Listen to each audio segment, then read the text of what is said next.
Thousands of aliens shouted, their voices mixing into a wild storm. The ground trembled with each roar. On the high throne, Queen Zelrani watched with cold eyes. Her skin shimmered like metal under the twin suns, and her crown of bone spikes marked her as the absolute ruler. Today was a special event. A strange creature had entered their empire weeks ago. A human. Small, by Krazeth standards. And soft-skinned. When he arrived, everyone laughed. But he had survived poison jungles, lava storms, and 2 full military squads. No one could explain how. He was here facing her royal champion in the arena. And according to ancient Krazeth law, if the outsider won, the queen herself, along with her royal attendants, would belong to him. But of course, that never happened. That law was just old nonsense, written by warriors long dead. No one had ever won. No outsider had ever left the arena alive. Zelrani smiled coldly as the heavy doors opened. Her champion entered first, the beast of war. 8 feet tall, body like a fortress, plated in living armor and burning red eyes. He carried a double-bladed spear that had tasted blood of 100 enemies. The crowd cheered his name. Vertal. Then the human stepped in. Silence. He was shorter than everyone expected. No armor, no shield. Just a long black coat, worn boots, and in one hand a strange curved blade that shimmered like fire and water. His face showed no fear. In fact, she whispered to her advisor. "No idea, Your Majesty," the advisor said. "But he looks confident." The announcer shouted, "Begin!" Vertal roared and charged, shaking the ground. His spear slashed through the air like lightning. The human didn't move. At the last moment, he stepped aside, smooth like flowing water. Then it happened. One clean strike. One single perfect movement. Too fast for the eye to follow. Vertal stopped. He looked confused. Then his body fell in 2 pieces. Split clean down the middle. Cut in half by a single strike. By a human. The human calmly wiped the blade and looked up at the queen's throne, not with hate, not with arrogance, just a steady, unreadable gaze. Then slowly, he raised his hand and pointed directly at her. A chill ran down her spine, around her. Murmurs began, the law of the blade. It's real. He owns her now, and the maids too. Zelrani's hands tightened on her. Throne? No, this can't be. But the arena elders were already stepping forward. Their faces were pale. One of them shouted, "By the sacred combat rite, the human is now the rightful master of the queen and her royal companions." Gasps, screams, laughter from some, terror from others. The queen's personal maids looked at each other in shock, their eyes wide. One of them, young and golden-skinned, whispered, "Does that mean we... belong to him now?" The queen shouted, "This law is ancient and forgotten. Cannot stand." But the elder responded, "You allowed the right to be invoked before the duel. You cannot break tradition." Krazeth law is clear. Zelrani's breath hitched. She had approved the ritual to make the fight more dramatic, more entertaining. Never, in 1,000 cycles, did she imagine a human would win. Down in the arena, the human didn't gloat. He didn't bow or cheer, simply turned his back and walked toward the gate. As he disappeared into the shadows, the crowd exploded into wild noise once again. But this time, they didn't chant the champion's name. They chanted his. Asterisk, the queen's throne chamber was not silent. It was buzzing. Whispers crawled through every hallway like insects in the walls. Servants spoke in hushed tones. Guards refused to meet her gaze. Even the nobles avoided sitting close to her in court, because everyone knew the truth. She had been claimed. By a human, Queen Zelrani stood still in front of the great obsidian mirror. Her expression was cold, but her mind, it raced like wildfire. She replayed the moment again and again, how her champion, the undefeatable Vertal, had fallen in a single stroke.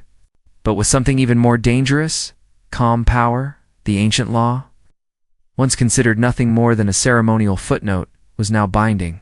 If an outsider bested the queen's chosen, but as a sacred honor bond, but no one had ever done it. He bowed low. "My queen," he said softly, "the council is gathered. They await your word on the law's fulfillment." "Well," she snapped. "The law was not made by you," the lorekeeper reminded her. "It was made by your ancestors. We are bound, and if I refuse, the people may see it as blasphemy. Already the crowds speak of fate and prophecy. Your own house could rebel, your crown shaky, your majesty." The human sat in silence. He had been given a sweet nod out of kindness, but because the queen could not publicly treat him as a prisoner, no one had spoken. To him, clearly since the battle, the guards avoided him like a curse. Some left food, others watched him from behind walls. But no one asked him what he wanted. He hadn't asked for this. He hadn't come here for power or for titles. He only stepped into the arena because the soldiers tried to kill him outside the city walls. He won because he had no choice, but now, by blood and by ancient right, he owned the queen. The door creaked open. One of the maids, young, with gray violet skin and silver hair, entered nervously. Her hands trembled as she bowed. Human. I am called Valia. I come to speak with you on behalf of the queen." He looked up, saying nothing. Valia swallowed hard. "Do you intend to enforce the law?" He stared for a moment. Then he spoke in a calm voice. "I didn't come here to take women. I came here to survive. But if she sends more warriors after me, I'll finish what I started." Valia's breath caught. She nodded quickly and turned to leave, but before she reached the door, he spoke again. "Tell her I don't want slaves, but I won. She owes me something and not just words." Later that night, the royal court met in secret. The queen sat tall on her black stone throne while the elders debated. "He hasn't demanded the law be enforced," one noble said. "But he hasn't rejected it either," another replied. A third voice, old and deep, spoke. "Then don't reject the law, interpret it." All heads turned. "Make the bonds ceremonial. Let the queen fulfill it in name only. Offer him symbolic guardianship over her court. Let the people believe he has claimed her. But behind closed doors, maintain control." The queen leaned back. That was clever. But as she thought on it, an image entered her mind. Keza standing in the arena dust, blood on his coat. Eyes cold but not cruel. She remembered the sound of his blade. She remembered the moment her heart skipped not from fear. The human found something new on his table. A scroll, written in both Crosathi script and human standard language. "The queen invites you to a private council too. Decide your reward. Come alone." The queen waited alone. Not even her guard stood beside her now. The chamber had been emptied on her orders. No spies.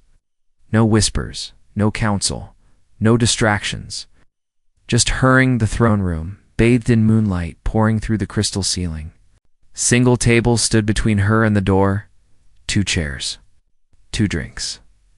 Ritual simplicity. She wanted to speak to the human without titles. Without fear.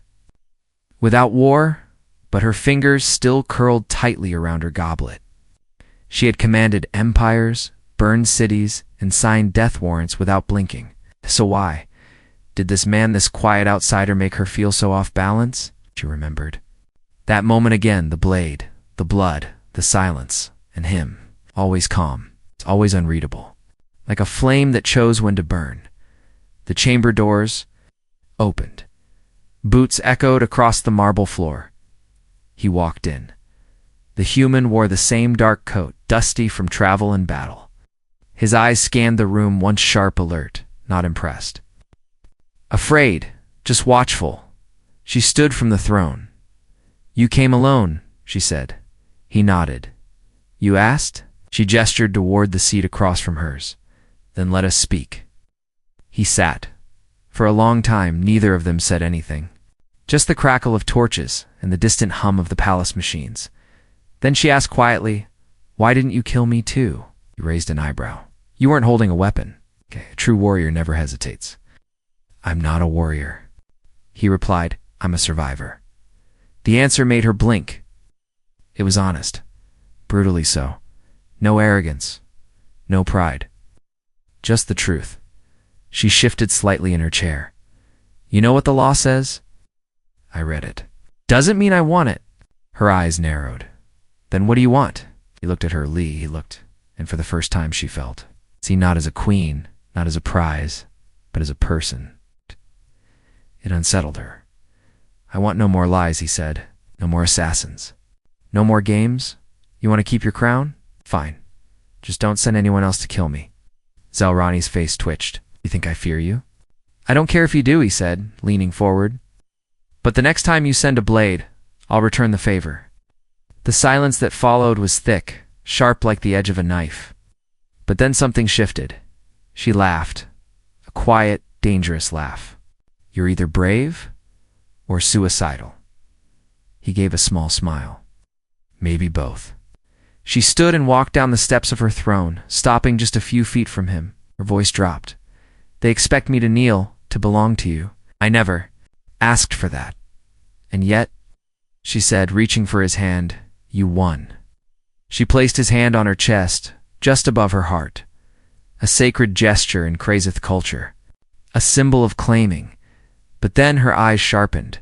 Do you want to claim me? He didn't flinch. I don't take what isn't offered.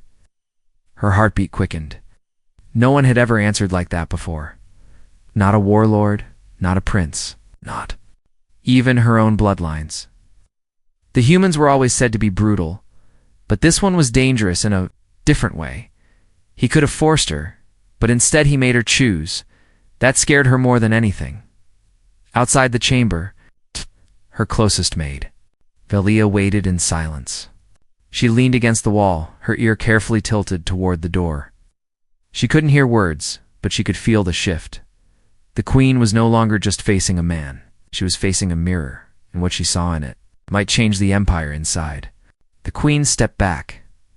I won't kneel, not tonight, not ever, she whispered. I don't need you to, he replied.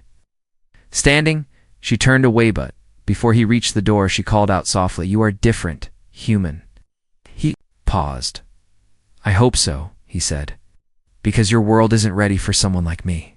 Then he walked out. And the queen, alone once more, stood still, one hand still resting above her heart. Asterisk night fell on the palace like a slow curtain of shadow. While most of the empire slept, the queen did not. Zelrani stood at the edge of her private terrace, the cold wind brushing against her bare shoulders. Below, the lights of the capital blinked like stars trapped in glass. But her gaze wasn't on the city. It was on the past. And the man who had changed her future. She had spoken to the human face to face. She had offered her chest the ritual, gesture of submission. Not to trick him, not to trap him, but to understand him. And he hadn't taken it. That, above all, haunted her. She expected him to demand her bed, her name, her throne. Instead, he had walked away. That night, she didn't feel like a queen. She felt like a woman, confused, powerful, lonely woman, wondering why the idea of being seen instead of conquered was so terrifying in the east wing of the palace. The human sat cross-legged on a woven floor mat. His coat hung neatly on a wall hook. He'd been offered a grand chamber, but he chose the servants' quarters. He didn't need velvet. He needed peace, and yet sleep did not come. His mind wandered to the queen, her defiance, her pride, her hesitation. He didn't hate her. In truth, he respected her strength, but something inside him stirred when he thought of her silence after their meeting, the way her hand hovered over her heart, as if unsure whether she wanted him to take it or protect it. A soft knock broke the stillness. He stood slowly. The door creaked open. It was Velia, the silver-haired maid who had first approached him. But this time, she wasn't trembling. She stepped inside, quietly closing the door behind her. I'm not here by the queen's order, she said. He waited, saying nothing.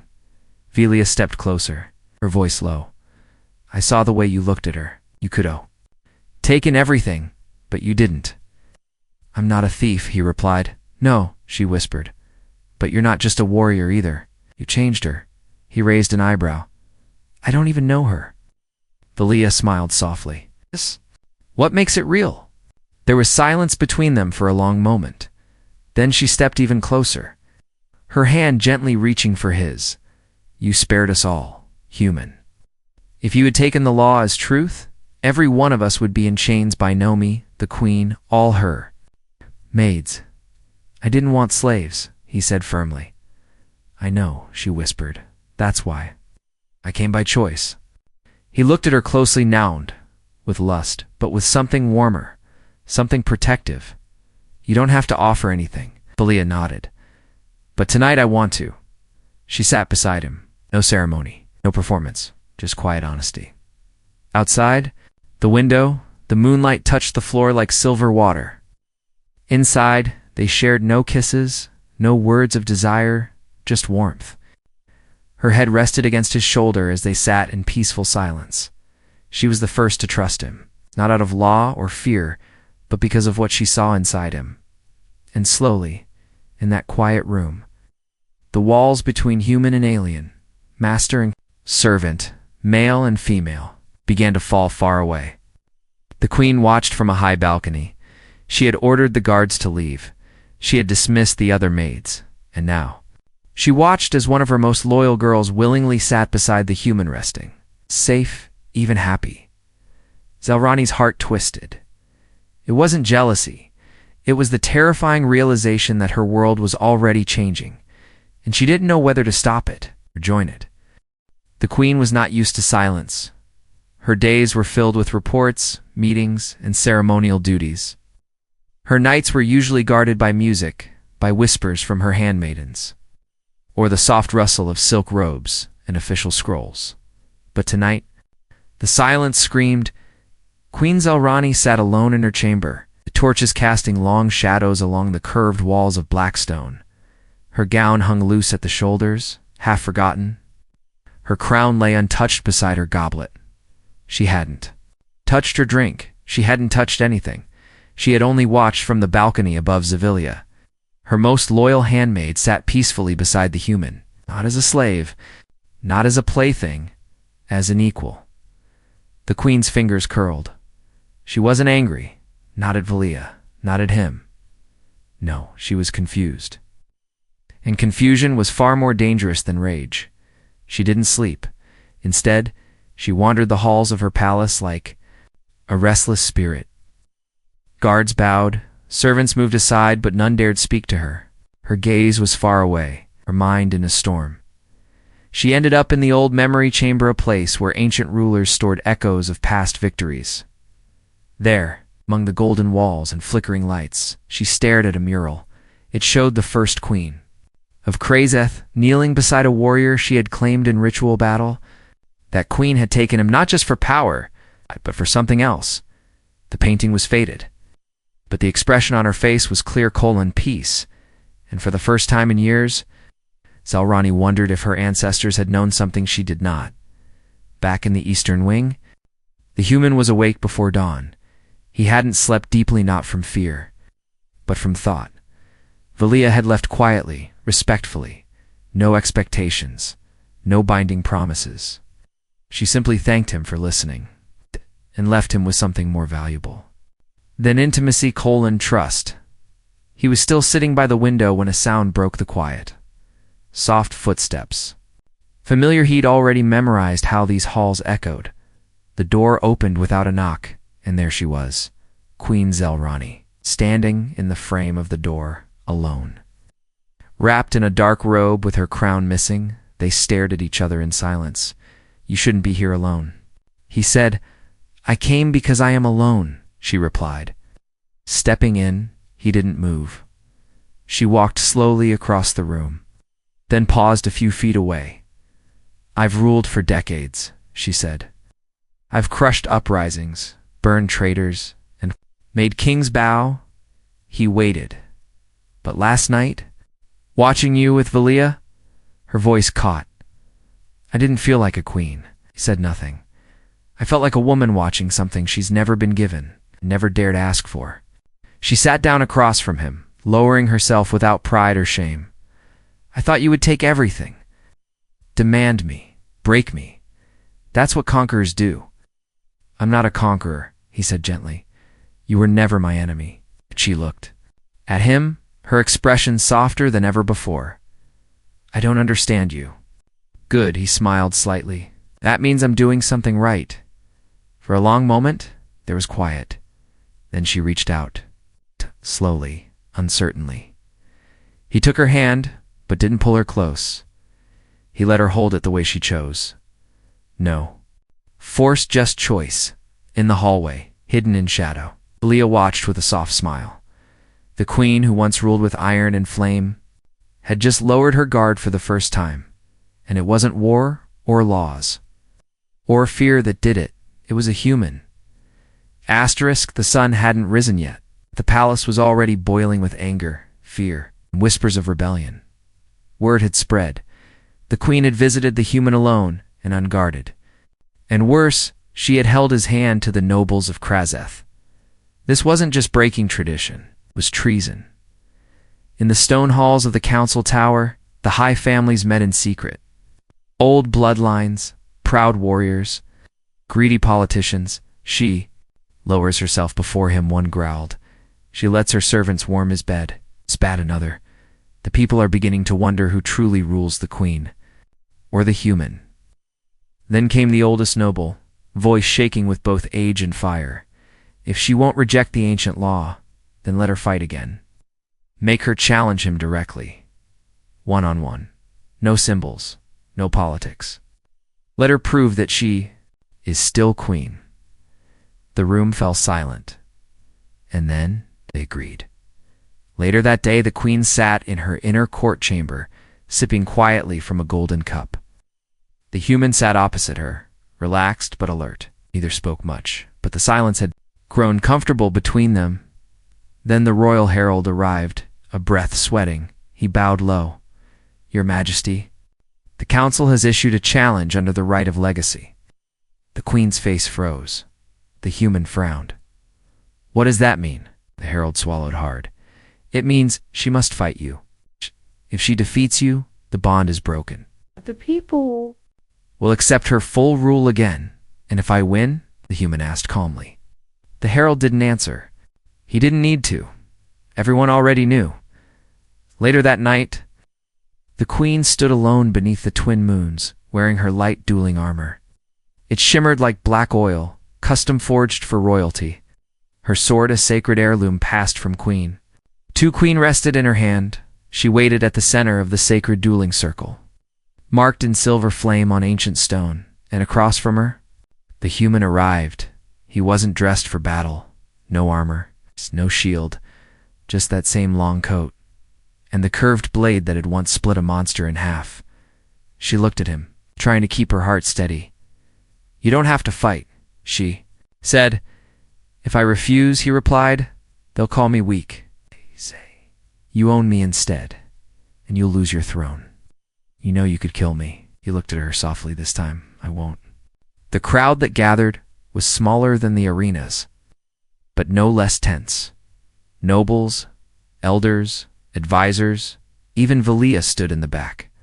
Eyes wide, clutching her hands together, the bell chimed once. The duel began. The queen moved first fast. Elegant, sharp like lightning. Her blade danced, but never struck. The human dodged, blocked, countered, but never pressed forward. He wasn't fighting to win. He was fighting to hold on.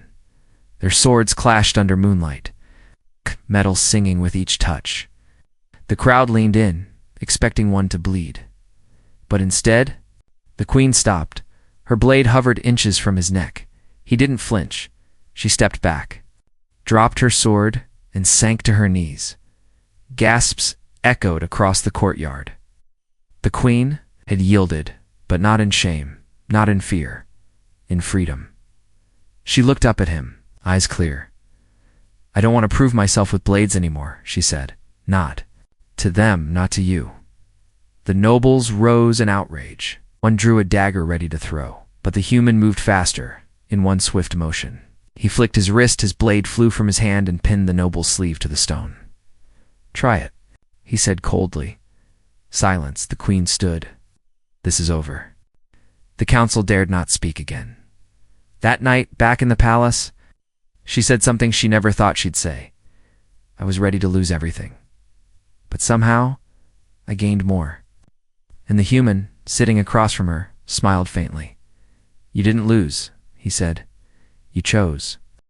At sunrise, the capital was still. No drums, no horns, no chance of victory or rebellion, just silence, the kind that comes after a storm. When no one knows what comes next, Queen Zelrani stood at the edge of the royal balcony, overlooking the Grand Plaza. Her long black robe flowed gently in the breeze. Below, the people waited. Thousands, warriors, elders, children, even servants from the outer rings. They all stared up not at a ruler, but at a woman standing at a crossroads beside. Her stood the human, not in chains, not in armor, just there, quiet, present, watching for the first time in generations. The queen spoke not from the throne, but from her heart. I have ruled this empire with fire and fear. I have been called the Iron Rose, the She-Wolf, the Flame Empress. Paused. But yesterday, a man with no army, no title, and no desire for conquest defeated everything I was. Gasps rippled through the crowd. He didn't demand power. He didn't demand my body. He didn't even ask for my name. She turned her head slightly toward the human, and still he holds it. What? The crowd was silent now, frozen. I will not stand here today as a queen bound by blood law, she said. Nor will I hide behind ancient words written by dead men. Her voice grew strong. I choose him, not by right, not by rule, not by blade. She turned fully now, facing him, heart open, but because he looked at me. Throne, the crowd didn't cheer. They stood in quiet awe, not out of fear, but respect, because deep down, even the nobles couldn't deny what they'd witnessed over these past days. A human who changed an empire not with war, but with restraint. That night, the palace glowed not with cold torches, but with warmth. No more guards posted at his door, no more barriers between them. The queen entered his chamber with no crown, no title, just herself. She sat beside him closer than ever before. Her voice trembled. I was raised to take, to win, to survive. He looked at her gently, I know. But now I feel something I was never taught. He placed a hand over hers. You don't have to name it, just feel it. And there, under the twin moons, the queen laid her head on his shoulder, not as a ruler seeking control, but as a soul finally letting go. Velia and the other maids stood quietly outside the door, smiling through tears. Their queen, once so far above them, was now something new, human in her own way. From that day forward, no one ever again questioned who held the throne, not because of law, but because when the people looked up at their queen, they also saw him the man who could have taken everything, but instead gave her back her choice.